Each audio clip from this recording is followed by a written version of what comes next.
Hello everyone, welcome to my channel. আমি নিভা গায়েন। আজকে অনেক দিন পর তোমাদের সাথে আবার রবীন্দ্রভারতীর অ্যাডমিশন নিয়ে আলোচনা করব।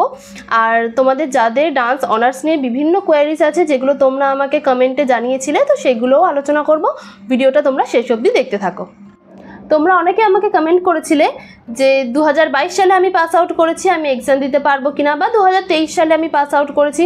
আবার অনেকে এরকমও কোশ্চেন করেছো যে আমি একটা কোর্স করছি, আমি এক্সামে বসতে পারবো কিনা। তো সেক্ষেত্রে তোমাদেরকে আমি বলে রাখি, 2025 সালে যারা যারা এক্সাম দিতে পারবে তারা হলো একমাত্র 2025, 2024 আর 2023 সালের পাস আউট স্টুডেন্টরাই। আরেকটা কথা তোমাদেরকে বলে রাখি, তোমরা এর এন্ট্রান্স এক্সাম কে কে দিতে পারবে।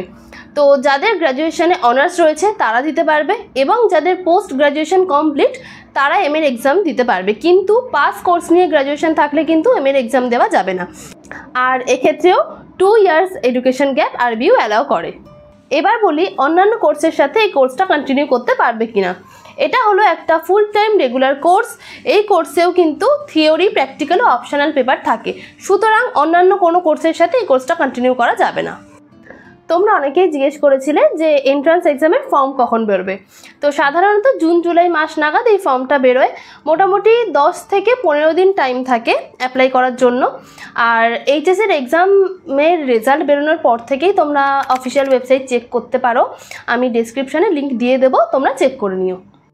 এবার চলে আসি ফিজের কথায়। তো এটা যেহেতু একটা গভর্নমেন্ট ইউনিভার্সিটি, তো সাধারণত এখানে ফিজ কম।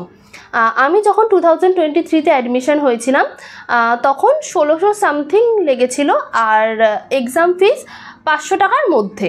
তো তোমরা ইজিলি এখান থেকে পড়াশোনা করতে পারবে। এবার এন্ট্রান্স এক্সামের একটা ছোট টপিক তোমাদেরকে বলি। তোমরা যারা ছোটোর থেকে নাচ শেখো তারা বিভিন্ন বোর্ড থেকে এক্সাম দাও, যেমন চণ্ডীগড় বোর্ড বা এলাহাবাদ বোর্ড। তো সেই সকল সার্টিফিকেটগুলো কিন্তু এখানে দেখবে না, এবং অনেকের বিভিন্ন অনেক অ্যাচিভমেন্ট থাকতে পারে, তো সেগুলো কিন্তু এখানে দেখবে না।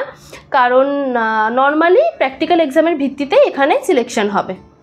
এবার বলছি তোমরা থিওরি এক্সামে কী নিয়ে পড়বে।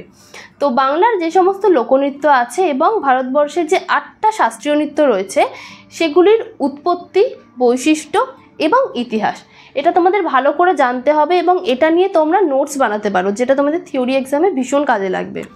আরেকটা জিনিস যেটা সবথেকে বেশি ইম্পর্টেন্ট, আমাদের যে শাস্ত্রীয় নৃত্যগুলি রয়েছে তো সেই নৃত্যের ধারাগুলি এগিয়ে নিয়ে গেছেন যে সকল ব্যক্তিরা, যেমন কেলুচরণ মহাপাত্র, রুক্মিণী দেবী আরুণ্ডেল, বালা সরস্বতী, উদয় শঙ্কর, রবীন্দ্রনাথ ঠাকুর।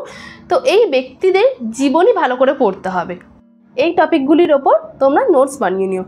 এছাড়া আমি কয়েকটা বইয়ের নাম সাজেস্ট করছি, যেমন ডক্টর মহুয়া মুখোপাধ্যায়ের ভারতনাট্যম, শান্তিদেব ঘোষের নৃত্যকলা ও রবীন্দ্রনাথ, চৈতালি ঘোষের ভারতীয় শাস্ত্রীয় নৃত্য এবং ছৌ ও বাংলার লোকনৃত্য, আদিত্য মিত্রের প্রশ্নোত্তরে ভারতনাট্যম।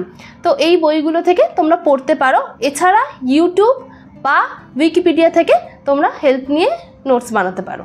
রবীন্দ্রভারতী ইউনিভার্সিটির প্র্যাকটিক্যাল এক্সাম আর থিওরি এক্সাম নিয়ে অলরেডি আমার চ্যানেলে 2টো ভিডিও পোস্ট করা আছে, তোমরা চাইলে দেখে নিতে পারো।